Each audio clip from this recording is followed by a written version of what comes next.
what words I can and can't say. For Dr. Taylor for keeping me on after she found out it was me. This is pretty fun. I'm going to come full circle a little bit. Freshman year, at the ripe old age of 18, I went with Rain at Impact Team here on campus up to Niagara Falls, New York. And I was asked to speak for this youth rally that was going on for the area. The story that I told there confirmed every suspicion that the New Yorkers in that room had about a boy from Arkansas. And I would like to share that story with you again today. The year was 2014, and my mom and I were getting ready to go to a singing. And you may have thought I said singing, but that's not what I said. I said singing with an A, and sang. The way that these normally work is in two parts. First is the singing portion of the singing. You get a bunch of people together with only hymn books, roughly 3 to 10 older guys who kind of know how to play the guitar, and then usually my mom and her sister who would play the piano. And the key is to start at a tempo that's roughly normal and then progress to around 200 beats a minute, regardless of the song. Absolutely. After that, we would have the food. And this isn't just normal food. This isn't like some kind of like lettuce wrap or pita chips or something. No, this is food that is deep fried, covered in gravy, wrapped in bacon, on a stick, powdered, more casseroles than you can count. It's beautiful. My mom's claim to fame to these, other than her phenomenal piano playing skills, was her cinnamon rolls. And I'm going to ruin the secret recipe for you. You ready for this? She would take a can of normal Pillsbury cinnamon rolls. Hang on. She'd take them out, put them on a tray, stick them in the oven. And then when she took them out, she would serve them and we would eat them.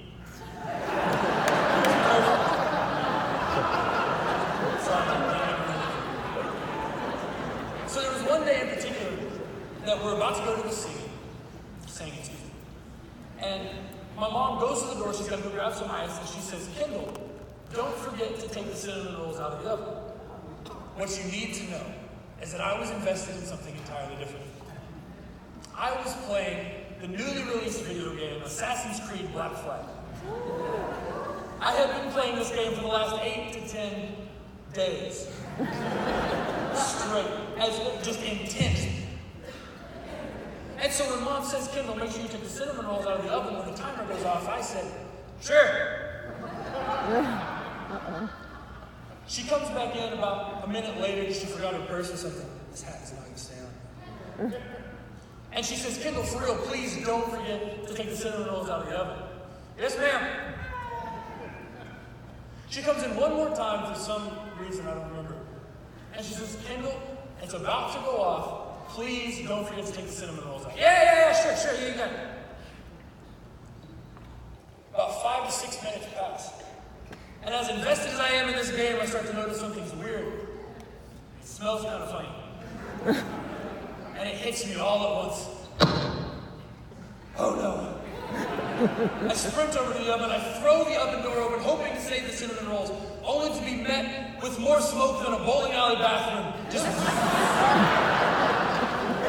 filled the house, all the windows are open, all the doors are open, all the fans are on, it's a mess. I try to save the cinnamon rolls, I reach into the oven to pull out the pan to find 12 beautiful black rocks. I had lost. I used to tell this story and to tell people that faith without action is dead. We can say so much, whatever we want to about Jesus, but if we don't actually get up and take the cinnamon rolls out of the oven, our house will burn down.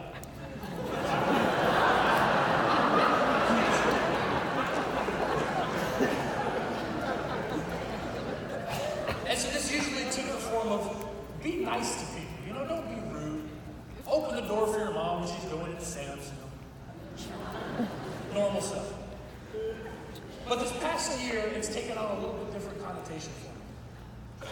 This past semester, in Dr. Middlestad's Luke Acts class, he had us read this book by Luke Timothy Johnson called Prophetic Jesus, Prophetic Church. It's a great book. I definitely recommend the read if you're bored this summer. In the book, Johnson talks about these two concepts he calls prophetic embodiment and enactment. I told you I read the book earlier. These concepts, it's pretty simple. Basically, Johnson says that the Old Testament prophets not only spoke the message that God gave them, but rather they took it on themselves and lived it out in their own lives. They embodied the message. They acted out the message. I think a great example of this is Hosea. We find Hosea in chapter 1, verses 3 and 4. God tells Hosea, he says, Hosea, go take for yourself a wife of whoredom and have children of whoredom. For the land commits great whoredom against me, being unfaithful. You see, Hosea doesn't merely preach the message that Israel had been unfaithful. Rather, he acts it out in his life by marrying an unfaithful wife. We find in chapter 3 that after she's left him, he is asked to go marry a woman who has been loved by another man. He repeats the process. And it's to show that God has constantly been loving the people who have been unfaithful to him. The message isn't merely preached, it's acted out in his life, it's lived, it's embodied. Another great example of this is Jesus. We see Jesus consistently preaching a message of good news to the bound and the poor, preaching to turn the other cheek, to love your enemy, to pray for those who persecute you. But he doesn't really preach it. Rather, he embodies that same message on his way to the cross, as he literally loves those who hate him by dying for them and laying down his life for another. The message is embodied in his life, as well as being spoken. Roger Stronstad is a Pentecostal theologian, and he's writing he writes about the book of Acts, surprisingly. And he claims that Luke in the book of Acts is trying to show that the disciples are within the same prophetic tradition as Moses, Elijah, Isaiah, and even Jesus. It seems to be that when the Spirit comes on them, like we see Moses say in Deuteronomy, he claims, "Oh, I wish that that's not the right book. I don't remember where it is. Not a book." Moses desires, "I wish that all of God's people would prophesy." We see Joel say that in the last days, my Spirit will be poured out on all flesh. And Luke is showing us that the day of Pentecost is that moment, as the disciples continue within the prophetic tradition.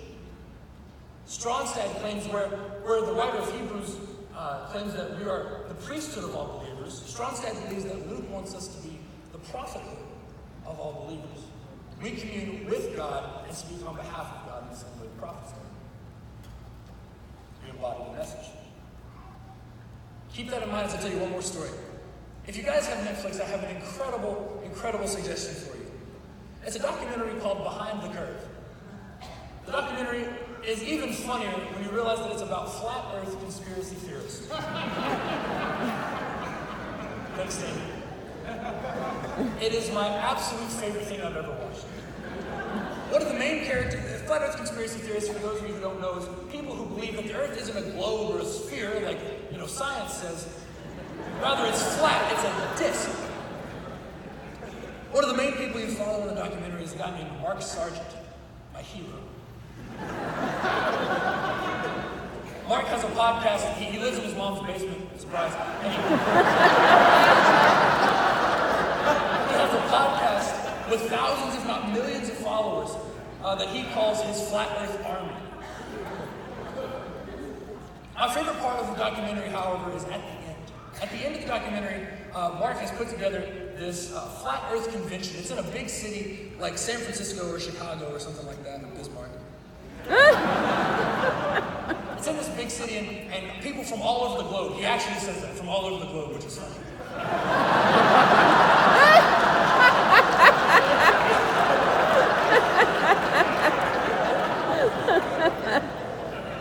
People from all over the world are coming to this convention. I'm going to take this hat off.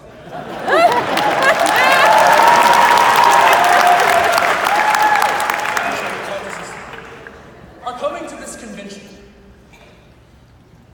So we kind of get to interact with those people, but down the road, the camera takes us over to a bar. We didn't go of our own choice. The camera took us there, I promise. It takes us over to a bar where we have a bunch of 40 to 50 regular scientists. And they're there to kind of observe this convention because it's really funny. And they're having this open mic night, and they're really just making fun of these flat earth people. But one guy comes up to the mic and he kind of changes the mood. He goes up and he says something strange. He says, "These flat earth conspiracy theorists would have made incredible scientists. If that curiosity had been fostered, their contribution preaching to the scientific community would have been incredible. However, they were immediately ostracized and kicked out because they were simply too wrong. They were considered unredeemable. We see the camera take us back over to the convention center where we find Mark Sargent as he's about to go on stage and talk to thousands of people out in the audience. He's got these real cute blue light-up glasses. It's great. and the cameraman asked him. Apparently later that night there's going to be an experiment that will prove definitively if the earth is round or flat. And the cameraman asked Mark, says, if it's proven tonight that the earth is round, will you leave the flat earth community? Mark looks out the curtain, sees all the people, turns around, looks at the camera with tears in his eyes, and says, how could I? You see, these people, no matter what truth was shown them, no matter what evidence, they could not leave. Because to accept the truth would be to reject their community. That division had been galvanized by rejection. They had been tossed out without ever being given a second thought, and now they would never come back. They were considered unredeemable.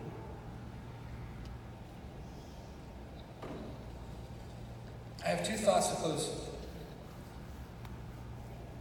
Number one, who have we rejected and called unredeemable?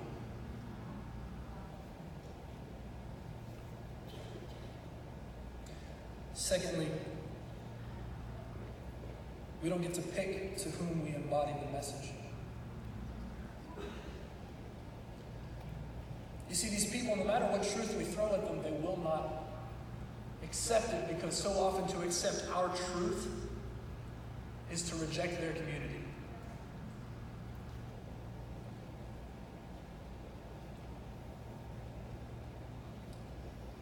I think that this is what Pentecost is. I think if we are to continue in the prophetic tradition, as I believe we should, the Spirit has come on us not only to give us cool languages to talk in, but rather to be the good news to the bound and to the poor, to offer hope to people, to not only speak grace and mercy and justice and dignity, but offer it to those who need it the most. And we don't get to pick who that is. We don't get to say, oh, I'm sorry, you're just too wrong.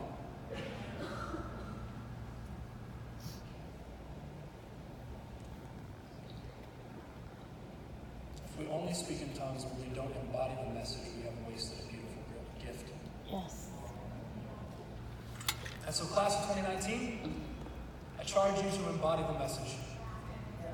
The people that you will encounter in your lives need hope, and love, and grace, and compassion, and dignity. And you can't just say it to them. You must be the message. Take it on yourselves in everything that you do, everything that you say. Combine it. Embody the message of Jesus. Thank you.